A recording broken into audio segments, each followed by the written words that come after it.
BPL শুরু হতে বাকি এক সপ্তাহ, কিন্তু দেশের চলমান পরিস্থিতির কারণে জমেছে শঙ্কার কালো মেঘ। নির্ধারিত সময়ে টুর্নামেন্ট আয়োজনের সর্বোচ্চ চেষ্টা থাকলেও বিসিবির সামনে নিত্য নতুন চ্যালেঞ্জ। শনিবার আলোচনায় বসবেন বোর্ড কর্তারা।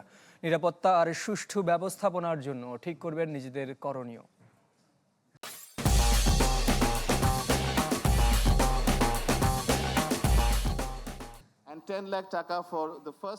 ঘনিয়ে আসছে সময়।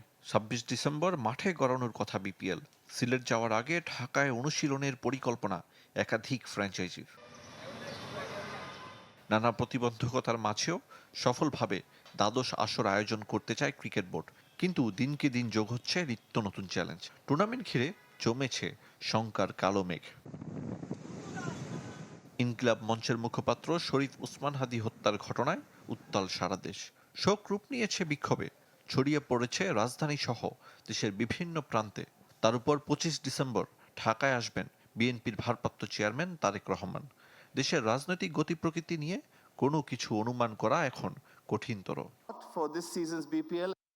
নির্ধারিত সময়ে বিপিএল শুরু করতে চাইলেও তাই যদি কিন্তু সামনে বিসিবি। শনিবার বোর্ড সভাপতি ও পরিচালকরা বসবেন আলোচনায়।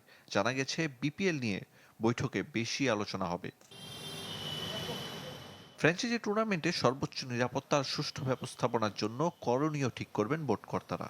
কেননা বিদেশি ক্রিকেটারদের মাঝেও দেশের চলমান পরিস্থিতি সংশয় তৈরি করতে পারে, সেটাও চিন্তার কারণ। 35 লাখ টাকা ফর মুশফিকুর রহিম স্যার। যদিও বিপিএল পেছানোর সুযোগ নেই বিসিবির। ২৪ জানুয়ারি টুর্নামেন্টের ফাইনাল, এর ৩ দিন পর বিশ্বকাপ খেলতে ভারত যাবে বাংলাদেশ দল। পরিস্থিতি অনুকূলে না থাকলে বিপিএল স্থগিত করা ছাড়া উপায় নেই বিসিবির। আরিফুল ইসলাম, চ্যানেল 24, ঢাকা।